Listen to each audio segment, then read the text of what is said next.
ප්‍රියසාත් පවුලේ බාලම සුරංගනාවිය.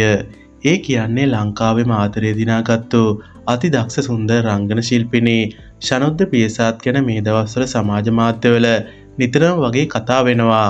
පසුගිය දවස්වල දිනේෂ් ගමගේ එක්ක විවාහ දිවියට ඇතුළත් වුණු ශනු දැන් ඉන්නේ Tamanගේම කියලා අලුත් ලස්සන ලෝකෙක. ඇගේ ජීවිතේ ඊටම විශේෂ දවසක් තමයි ඇගේ ආදරණීය අම්මාගේ උපන්දිනය.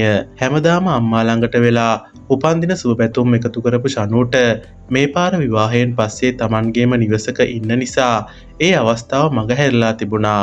ඒ නිසාම ඇය ජීවිතේ පළමු වතාවට අම්මාට දුරකථනයෙන් කතා කරලා සුබපතලා Tamanගේ මුහුණු පොතට ආදරණීය පින්තූර කිහිපයක් එක්ක හිත සසල කරන අපූර්ව සටහනක් එකතු කරලා තිබුණා. මගේ අම්මාට සුබ උපන්දිනයක් වේවා.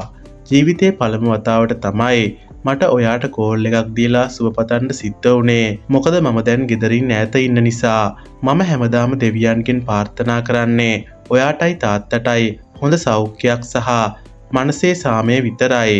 ළඟදීම මුණ ගැහෙමු. මම ඔයාට ගොඩක් ආදරෙයි. Tamanගේ අම්මා තාත්තා ළඟින් හැදී විවාහයෙන් පස්සේ අලුත් ජීවිතයක් පටන් ගත්තාම දැනෙන ඒ පාළුව වගේම දෙමාපියන් වෙනුවෙන් හිතේ තියෙන අපරිමිත ආදරය මේ කෙටි සටහනෙන් අපූර්වට පේනවා කියලා රසිකයෝ පවසනවා.